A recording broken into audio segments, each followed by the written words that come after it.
Morning, Mr. Monroe. Oh, good morning. Merry Christmas to you, Mr. Monroe. What? Yes, indeed. Merry Christmas to you, too. Sure enjoyed your cartoons and your writing this year. That stuff of yours gets better all the time. Yes, sir. Thank you.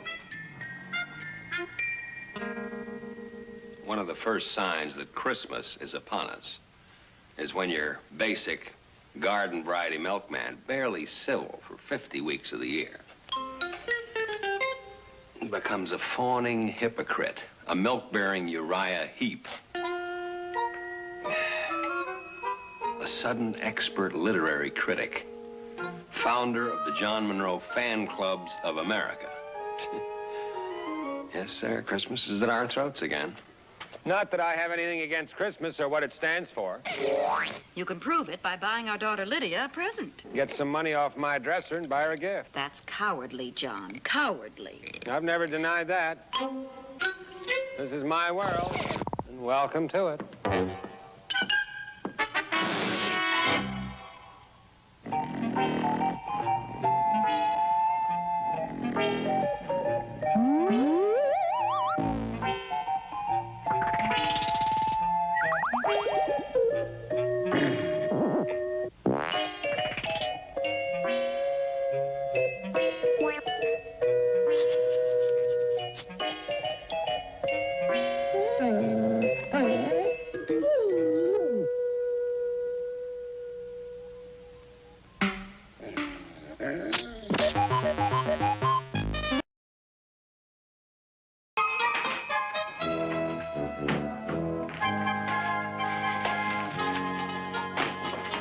I don't know why you resist the idea, John.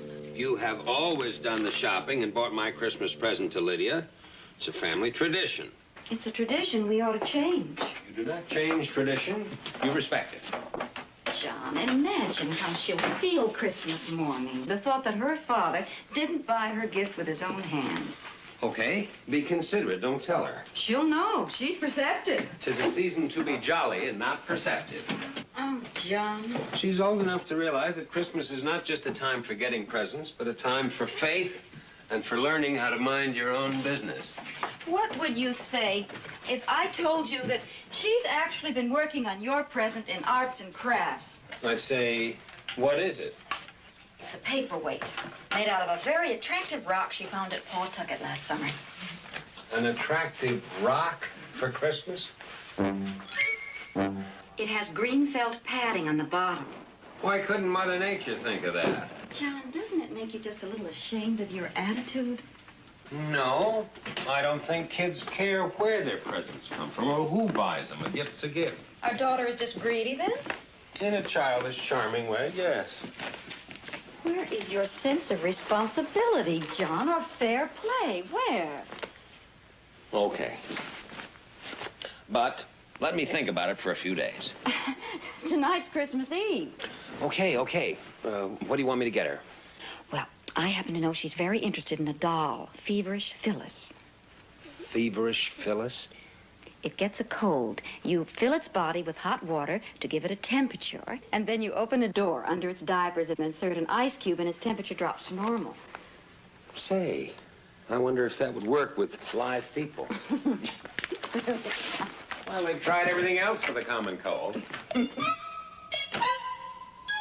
Merry Christmas! Ho, ho, ho! A little something for the pot, folks. Hiya, baby. Merry Christmas! Merry Christmas to you. But that beard gets scratchy, doesn't it? What, are you taking a Santa Claus survey or something? No, I was just curious. Well, look, friend, drop something in there and move on, would you? You're blocking the pot. Sorry. There you are. Keep the old pot boiling. I'm eternally grateful to you. Get lost. Merry Christmas, folks! Merry Christmas! Merry Christmas, folks! Keep the old pot boiled. The usual, please, O'Malley. Whatever you like. Merry Christmas. If you really think so. Oh, we're not in too good a mood today, are we? Old paranoia acting up? No, it's just that I've got a problem. Merry Christmas. Same to you. Whatever you say. Down the hatch. Let's avoid the more obvious cliches, shall we? Just a simple cheers will do. You know my wife, Ellen. Your problems with old Ellen, I take it. Yes. I wouldn't consider a divorce right now. In the first place, you can't get a lawyer on the phone. They're out buying presents for the judges. Secondly, to start a divorce action at Yuletide would be in bad taste. I wasn't thinking of a divorce. Old Ellen and I still love each other. Okay, if you say so. You see, every Christmas, Ellen has always bought my gift for our daughter, Lydia. You remember Lydia? Don't start that again. This year, Ellen wants me to buy the gift myself, personally, with my own bare hands. And you're resisting. Yes. Well, you see what the syndrome is, don't you? Ellen, female, wife, mother symbol, and mother wants you to do something, and you're resisting the authority, like the child you are. Nonsense. Was it nonsense at the turn of the century in Vienna when Sigmund Freud made it? I resist because women have taken over Christmas to impose their own will. Makes me want to fight back, attack. Attack, but lay off Christmas. It's the way I feel. The junkyard is full of guys who tried. If you want to have a shot at sacred institutions, go after credit cards, or air pollution, or the surtax, or high cab fares. Are you saying that I should buy the gift? Absolutely. A good general won't fight unless he thinks he has a chance to win. Play along with the enemy. I think that that is very sound advice. And worth a drink for the advisor. O'Malley. Whatever you want. Another round, huh? Cheers. Down the hatch.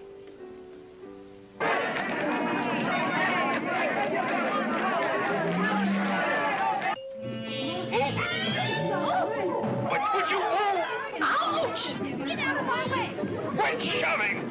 I know they were advertised without poker chips, so if you get one package of poker chips and gift wrap the whole thing for me, do you mind? I'm busy.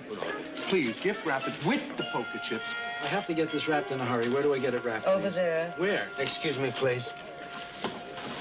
Miss, can you tell me where the toy department is? The store is about to close. Well, that's very interesting, but it doesn't answer my question. Sir, I have my own problems. The toy department. 2 aisles across, 1 down, and through the archway. Thank you. Sure.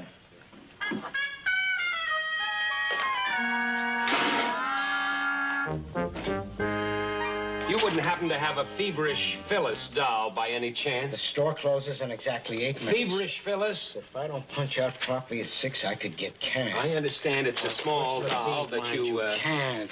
Nice, isn't it? Well, you pour hot water in the head of it, and then it... Are you coming back?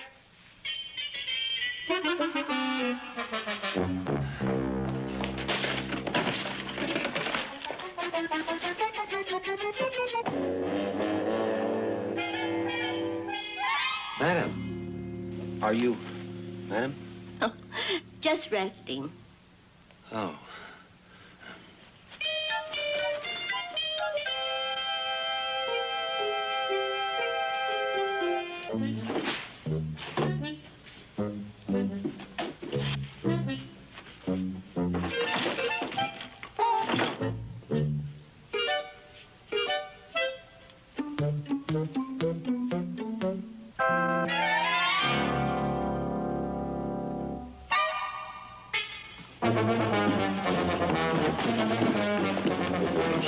Sorry, pal, I saw it first. Now, just a minute. I got a little girl at home.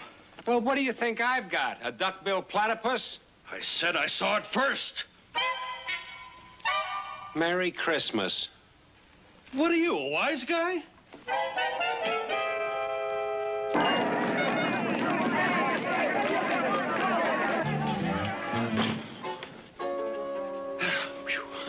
It's a jungle out there, I tell you. A jungle. Yeah, sad thing to see. And dangerous, too. I just tried to buy my little girl a doll, and I was threatened with bodily harm. Yeah, terrible. I don't understand what gets into people at Christmas time. They turn into, well, you know. For a store that's still open, this place is pretty quiet. Well, this isn't our busiest time of the year. Oh, it's a flag store. Mm-hmm. Flags, insignia, banners since 1894. Say.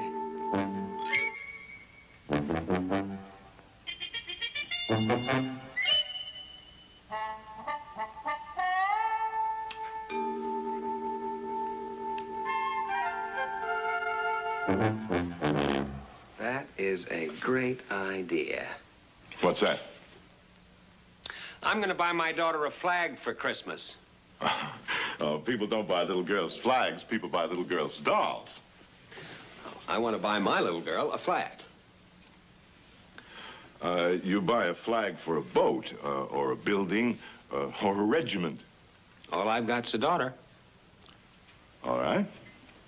Here you are, all 50 stars, regulation stripes. Run you $1.74, including tax. Well, that's too small. How big is your daughter? Well, what difference does it make? I mean, haven't you got something a little more breathtaking than this? How big did you want to go? How big have you got? 30 by 60 feet. It's our Iwo Jima number. Well, I don't want to spoil her exactly. I mean, it is her first flag.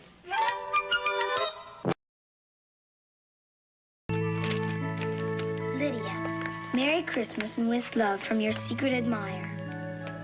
Daddy? Not brilliant, but from the heart. Your father bought your gift on his own, dear. He even wrote the card himself. Hmm? My lips move when I write, but I managed. Well, that wasn't so hard, was it now, dear? Murder. It's a candy striped bedspread. Nope. It's a rug. No. It's a flag. Right. A flag? The flag of the United States of America. And with it, a staff in 4 sections, and a gold ball with an eagle on it, and a leather shoulder strap with a cup. A cup? For walking in, well, you know, parades.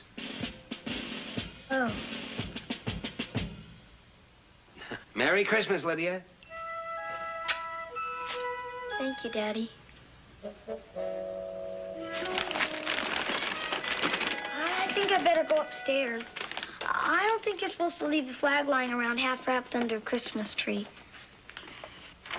Well, there goes one happy kid.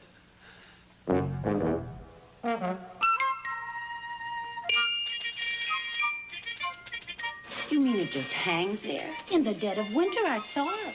You know what Harry says? What?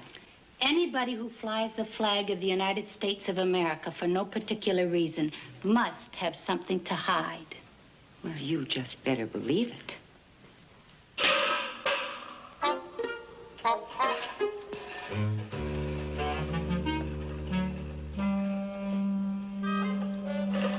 Look, 7 subscription cancellations from Westbury, Connecticut, and all in your neighborhood.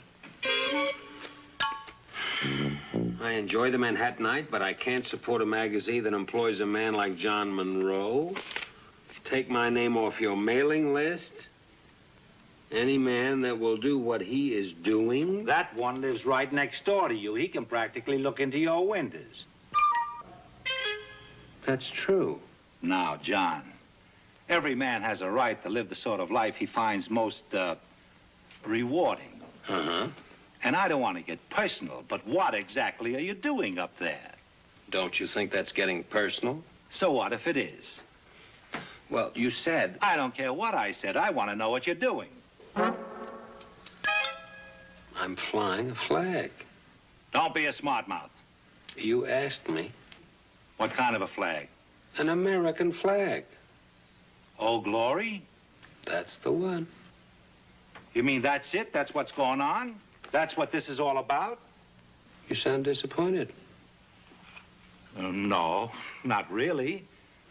Hamilton, don't you understand? I'm doing something different, unfamiliar. People don't understand that. Look, John, I respect your right to be an individual. I want you to be your own man. I want you to do your own thing. All I ask is that you remember this. What's that, Hamilton? What I want is unimportant. We got 2 million readers to satisfy. A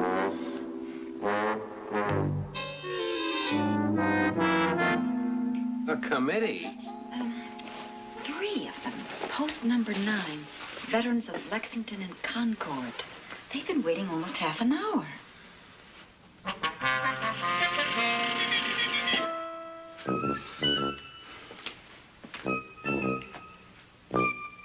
You're not a combat veteran yourself, are you, Monroe?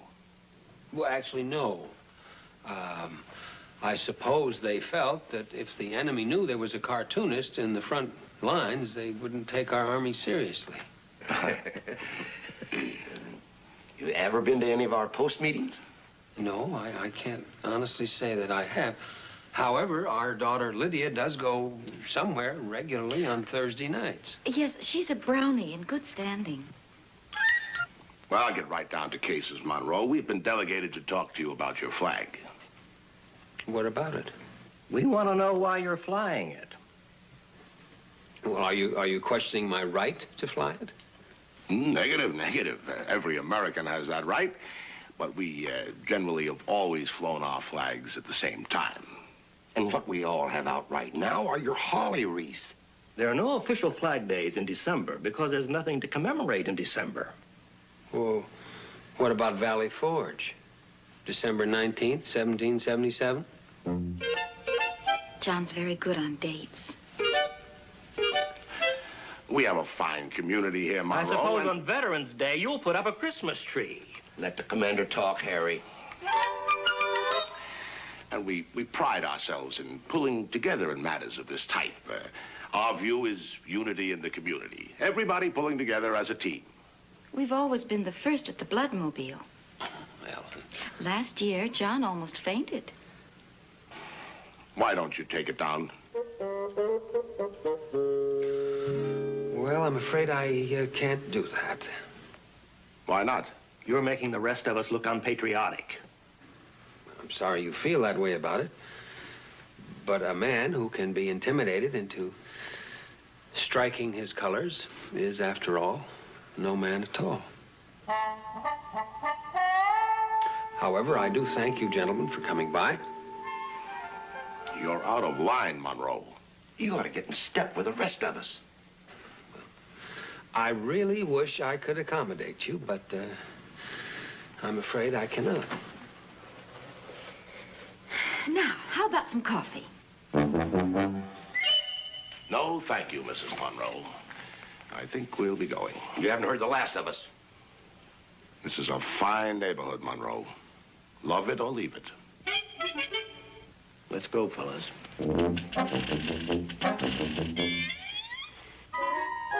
John, you were magnificent. I'm so proud of you. Thank you, Ellen. I don't exactly feel flush with victory.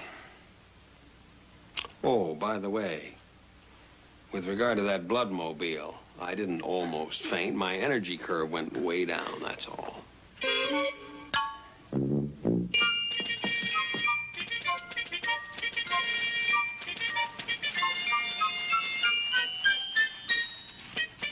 My father went out and bought me something special, not just that ordinary stuff. That's the stupidest thing I ever saw. A flag. Yeah, at Christmas. Well, is that so? I'll bet I'm the only kid in the country that got a flag. How do you know? Well, you didn't get one, did you? That doesn't mean anything. My father started shopping for that flag in April. So what? Yeah, Big deal. So what? He wanted one bigger than the flag on the moon, that's what. He can't prove it's bigger. Well, I believe him. And anyway, it's pre-shrunk and perma-pressed. Looks okay up there. Yeah, I wish my dad would have gotten me one. A sled, a football, and the flag? That's a lot. Well, parents are rich at Christmas.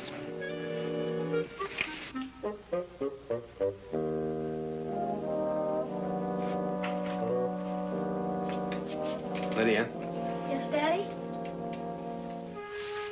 I'd like to thank you. What for?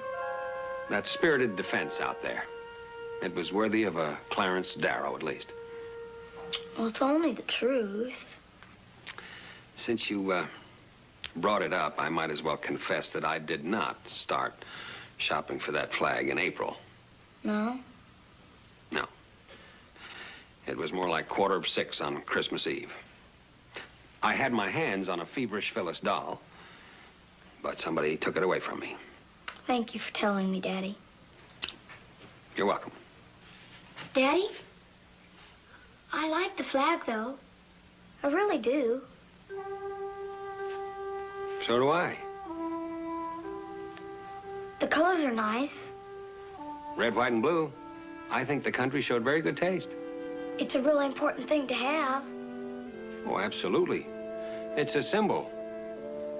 It points out that no matter how difficult it is for people at times in this country to understand each other, like you and I, for instance, the flag is a reminder that somehow they've always managed to work things out.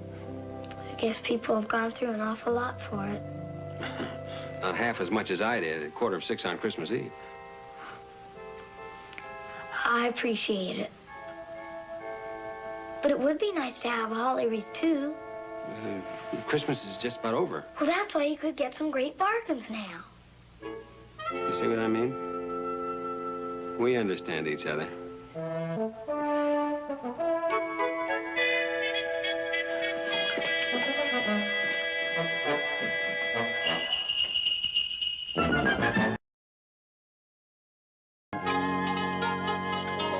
There. How's that? It's pretty. I like it. It's inexpensive. I like it, too. Oh, John, that looks lovely. I'm so glad you hung it up. I'm a civic-minded citizen. I don't mind getting in step with the group and staying in line. John, what are you talking about? When people make it impossible for you to be an individual, all you can do is go along with them. Oh. You know what they say, if you can't lick 'em, join 'em.